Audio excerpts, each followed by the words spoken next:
Olá pessoal, tudo bem? Quem vos fala é o professor Salomão. Pessoal, vamos aqui, portanto, dar seguimento à nossa videoaula. Nesse contexto de consequência, vamos analisar pontualmente o testamento. Bem, a abordagem inicial vai ser um introito, uma introdução acerca da matéria. Seguidamente, nós iremos analisar pontualmente as modalidades de testamento. E aí, nós vamos dar a devida fluidez para tangenciar outros temas correlatos e pertinentes à sucessão testamentária.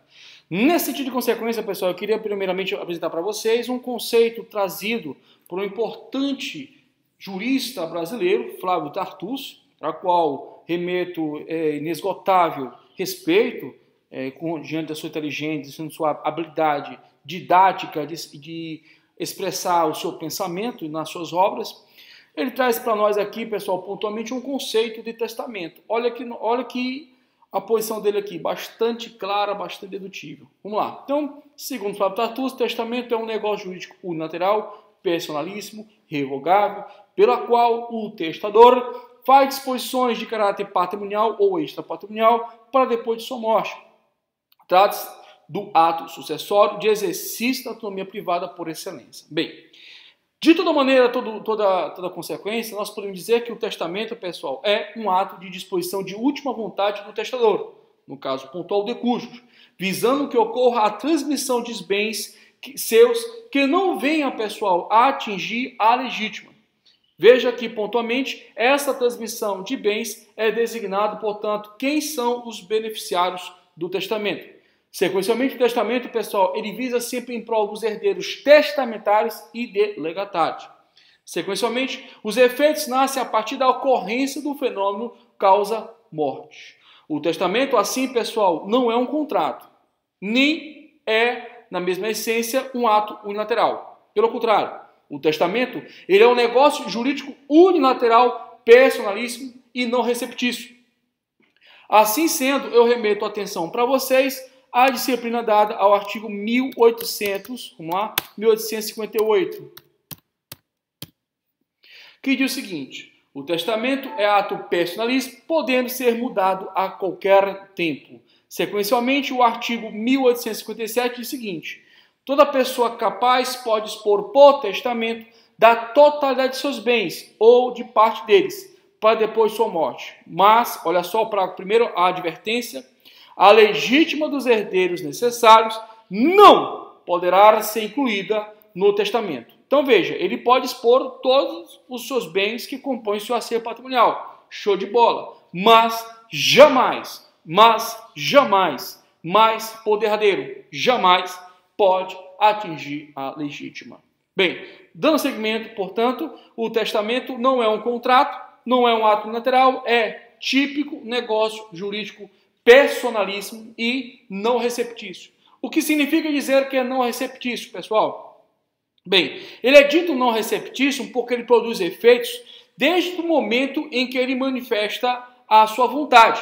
Pouco importa nesse contexto, pessoal, a aceitação ou o reconhecimento de seus beneficiários.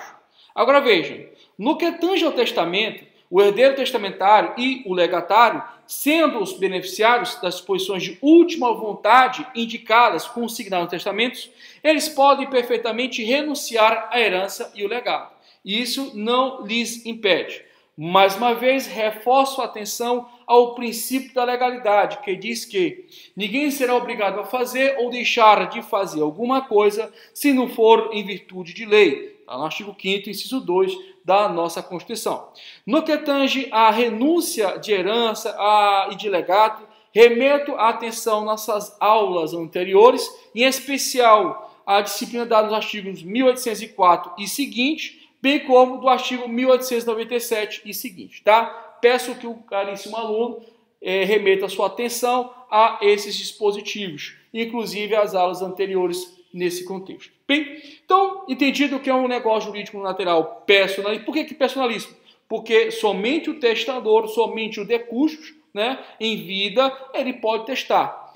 Lembrar pontualmente que, no que tange a capacidade que envolve, portanto, a elaboração desse negócio jurídico, nós temos que observar as regras de capacidade geral transmitidas pontualmente no Código Civil, quais sejam agente capaz, objeto ilícito possível, determinado ou determinável, forma prescrita no defesa-lei, que inclusive consubstancia a temática da redação do artigo 104 do Código Civil.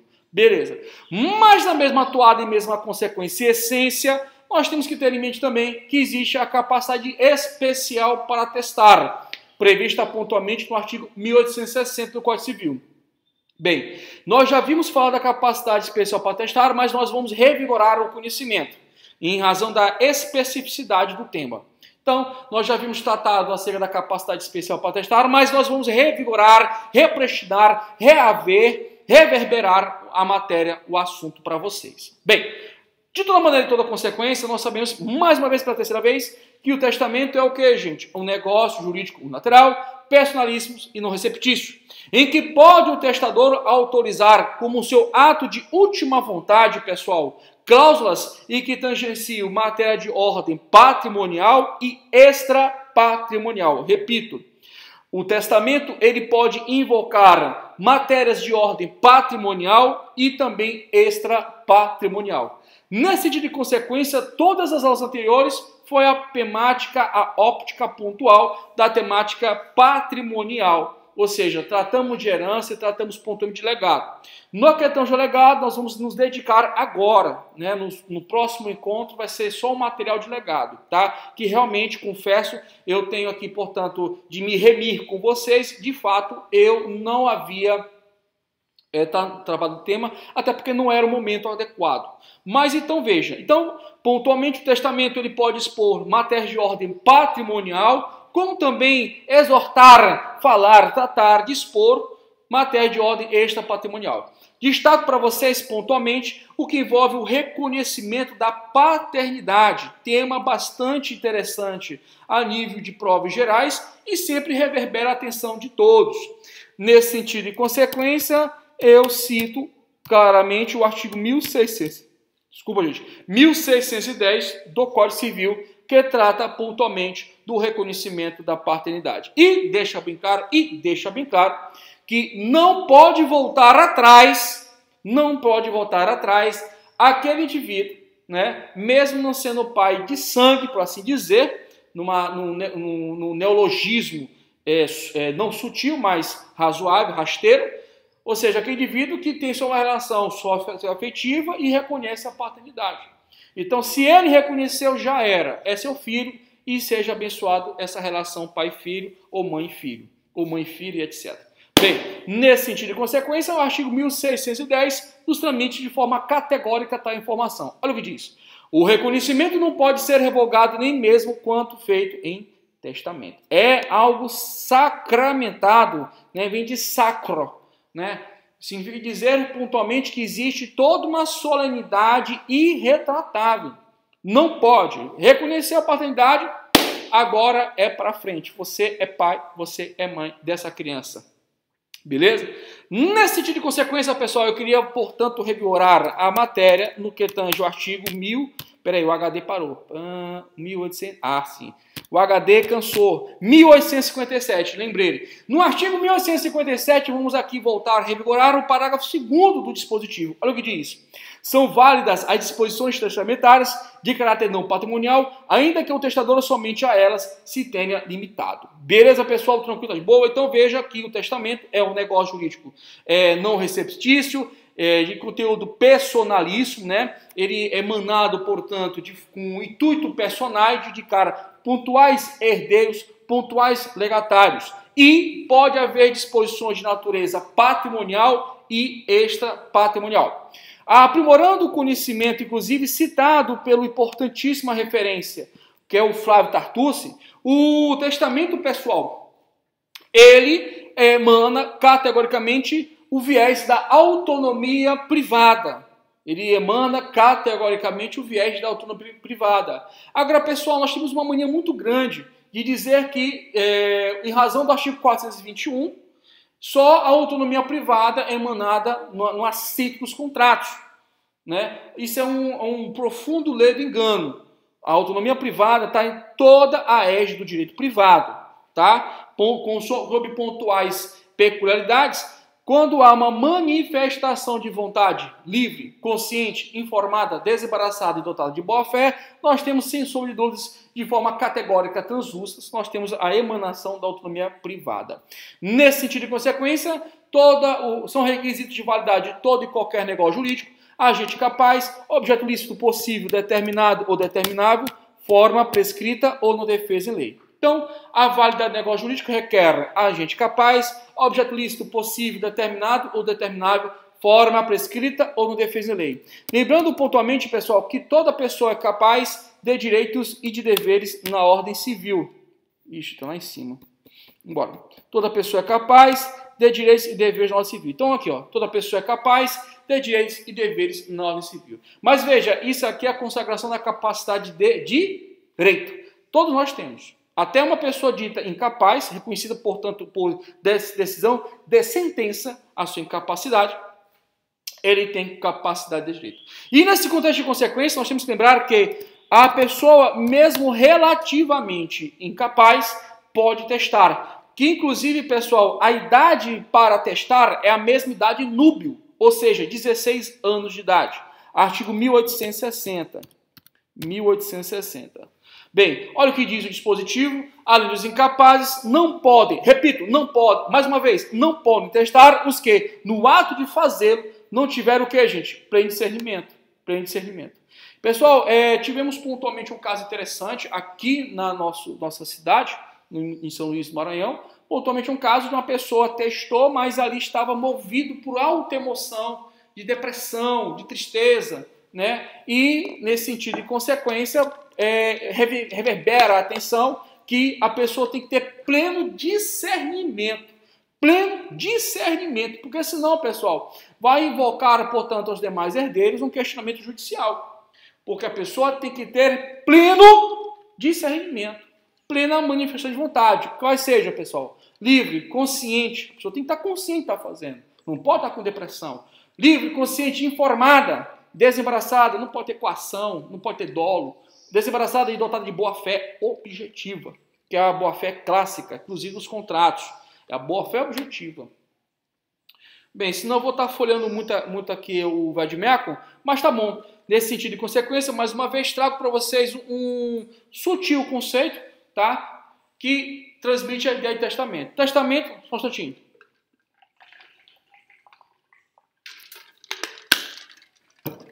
Então, bora lá.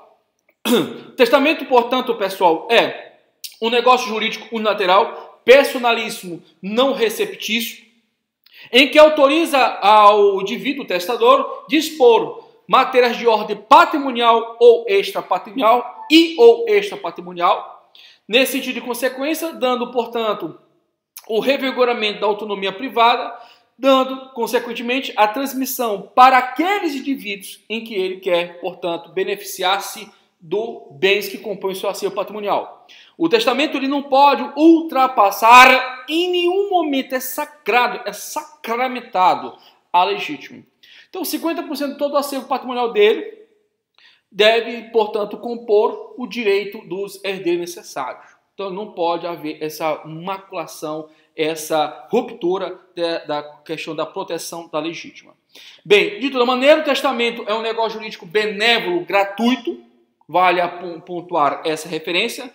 Existe só uma única manifestação de vontade, portanto, é um negócio jurídico unilateral. E, sequencialmente, pessoal, é personalíssimo, intuito personal. Eu não posso chamar aqui meu vizinho, meu amigo, né, meu brother, para que ele faça o testamento. Só eu, Salomão, posso fazer o testamento. Minha capacidade de testar já iniciou-se pontualmente, evidentemente, aos 16 anos de idade, artigo 1860 do Código Civil Brasileiro.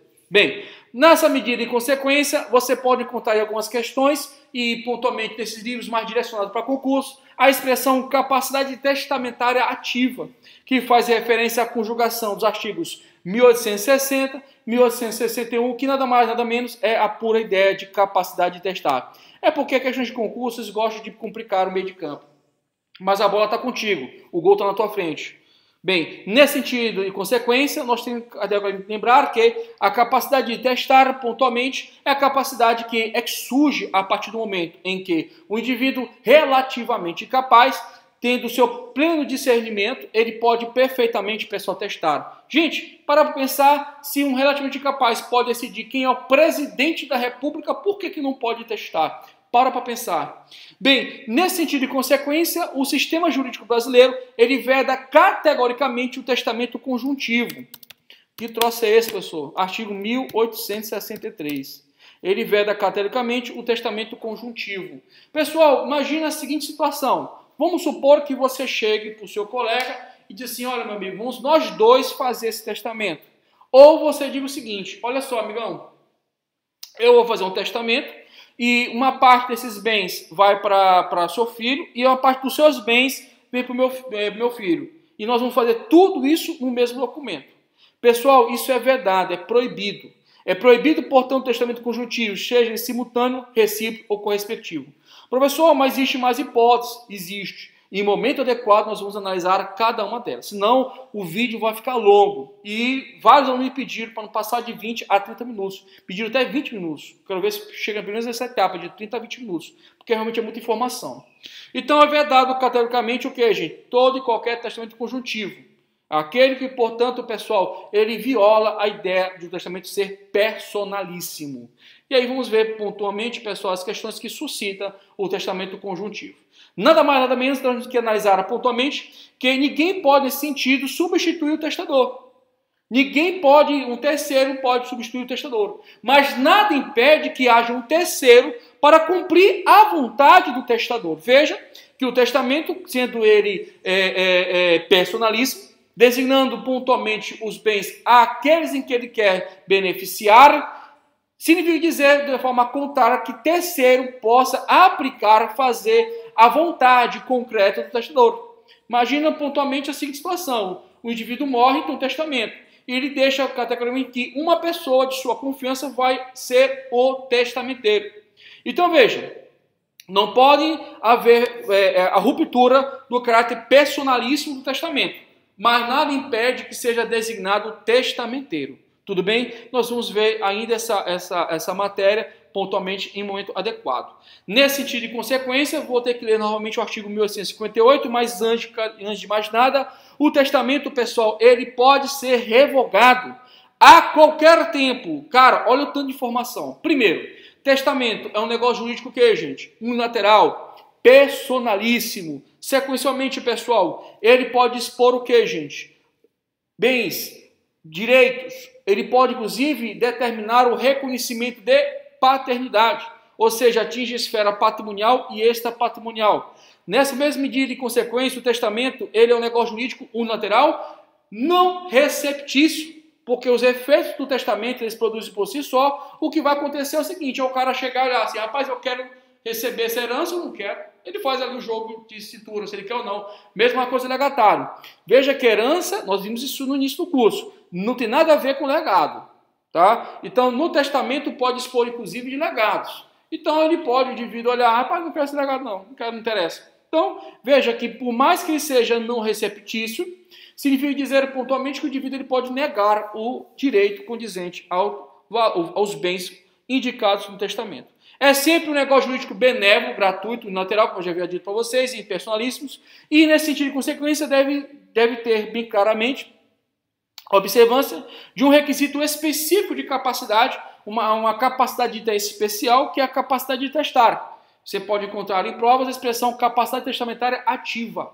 Significa dizer pontualmente que o indivíduo tem que ter 16 anos e tem que ter pleno discernimento do que está fazendo. Tá? Teve um caso pontual na qual eu atuei, que a pessoa pontualmente não havia, pessoal, foi comprovado por A mais B, que estava inclusive em tratamento de depressão comprovada. Então, cuidado, que a pessoa tem que ter discernimento do que está fazendo. Bem, sequencialmente, de forma correlata, deve-se observar todos os requisitos de validade como qualquer negócio jurídico, lá do artigo 104, e por fim, já meando para um outro tema associado, correlato, nós temos que ter que o testamento é um ato de vontade, de última vontade, não pode ser, portanto, autorizado o testamento conjuntivo, mas nada impede que seja designado um terceiro para que dê execução ao testamento, que no caso é o testamenteiro. Bem, feito tais expoentes, mais uma vez reverberando as informações pontuais, artigo 1858 do Código Civil. Diz o seguinte, que o testamento é ato personalíssimo, podendo ser mudado a qualquer tempo. Então, significa dizer, pessoal, que não existe, portanto, testamento que tenha um fenômeno de atemporalidade. Não, o testamento é temporal. Ele tem um ponto modal de crivo de existência, só que o que acontece? A análise quanto à própria existência do testamento, quanto à própria validade do testamento e, sequencialmente, a produção dos seus efeitos, ou seja, a eficácia, é só feito no momento pós-mortem. Olha, isso já caiu muito em prova. A análise pontual da existência do testamento, da própria validade do testamento e, sequencialmente, a autoridade que o testamento tem de produzir efeitos, ou seja, de eficácia. Aliás, eu até fiz um gráfico aqui. Só é analisado posteriormente à morte do testador, pessoal. Porque não tem lógica. Olha aqui, ó.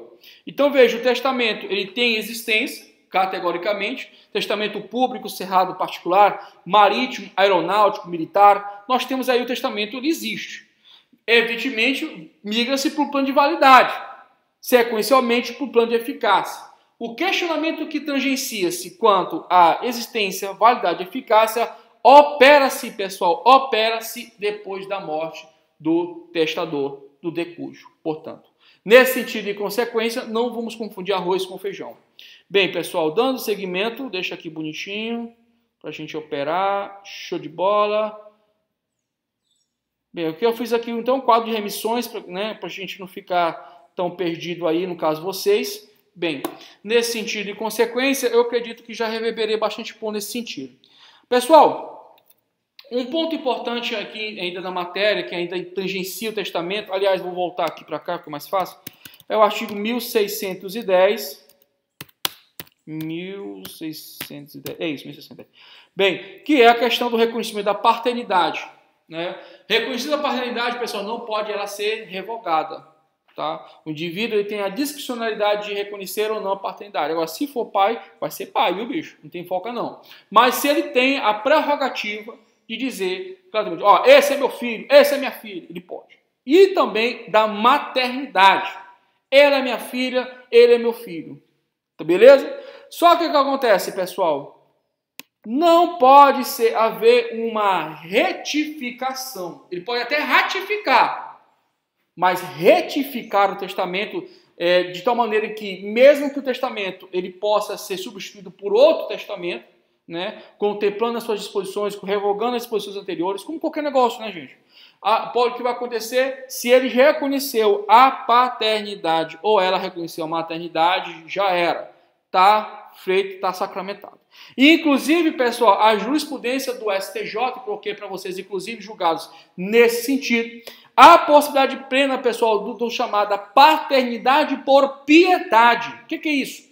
É a situação, pessoal, em que o pai ou a mãe, ou melhor dizendo, o homem ou a mulher, reconhece por compaixão em vida que aquele indivíduo ou aquela indivídua, ela é filho ou filha. E por testamento, produz, se for feito isso, por testamento, inicia a produção dos seus efeitos, evidentemente, pós-mortem, após a abertura, portanto, do testamento. Então, veja pontualmente que a paternidade por piedade é uma paternidade, pessoal, altruísta, né? Por compaixão. Por compaixão. Eu creio que eu coloquei no caderno de vocês, mas se não for, eu trago outro exemplo, não tem problema nenhum.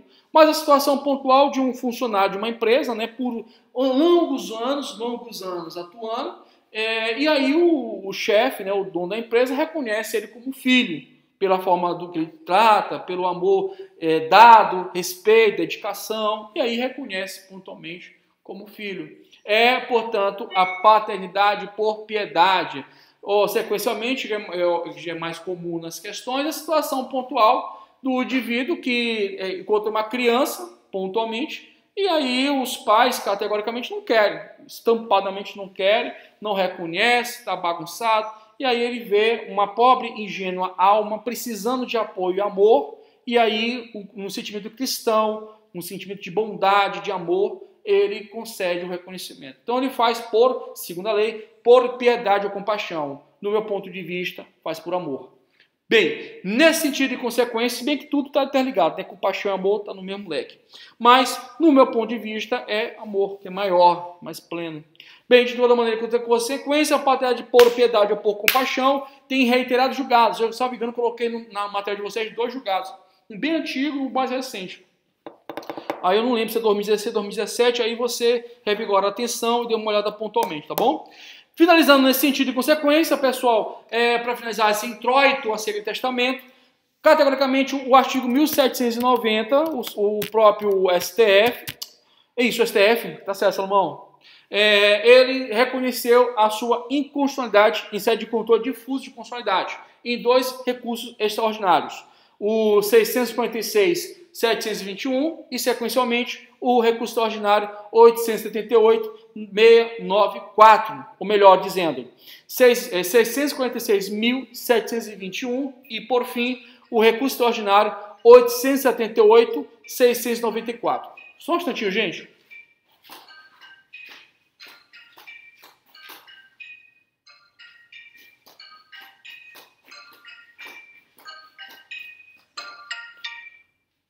Meu querido, me ligue depois. Muito obrigado. Bem, pessoal, feito isso, tranquilo, tá de boa, dando seguimento aos nossos trabalhos. Acho que tá bom. Bem, feito isso, vamos fazer aqui uma pincelada clara para ver se tem algum ponto que eu não toquei. Doutrina, isso aqui tá na minha mente já há muito tempo.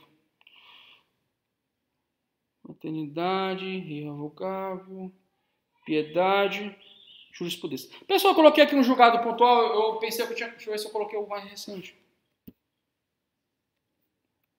Coloquei 2, mas tem um mais recente ainda. Eu coloquei esse aqui pontualmente, gostaria de você ler a questão da paternidade socioafetiva, né, o reconhecimento nesse sentido e contexto. Olha só, a maternidade ou paternidade socioafetiva tem seu reconhecimento jurídico decorrente da relação jurídica de afeto, marcadamente nos casos em que, sem nenhum vínculo biológico, os pais criam a criança por escolha própria, destinando-lhe todo o amor, tenuras e cuidados inerentes à relação pai-filho. Aqui está um outro julgado pontualmente que reverbera as mesmas situações. E aqui eu já falei, com certeza. Bem, então, pessoal, é esse o que é a parte do introito da disciplina de testamentos. Vamos aqui ver pontualmente no próximo uma matéria mais profundamente com informações mais endógenas, mas aí nós vamos bater de frente mesmo com a lei, leitura de lei, e nesse sentido a gente já vai migrar aqui para a nossa terceira aula da nossa aula mãe, né? Salvo engano, é a aula número 4, número 5. Aí tem que ver como é que está a nossa organização. De toda maneira, toda consequência, eu te agradeço profundamente por você ter cedido o seu tempo, o seu espaço para ouvir essa videoaula. Espero verdadeiramente, sem hipocrisia, que tenha te ajudado, tenha te auxiliado no teu amadurecimento intelectual, profissional. Te desejo um bom dia, boa tarde, boa noite. Fique em paz e não esqueça, Deus realizações. Um grande abraço e até mais.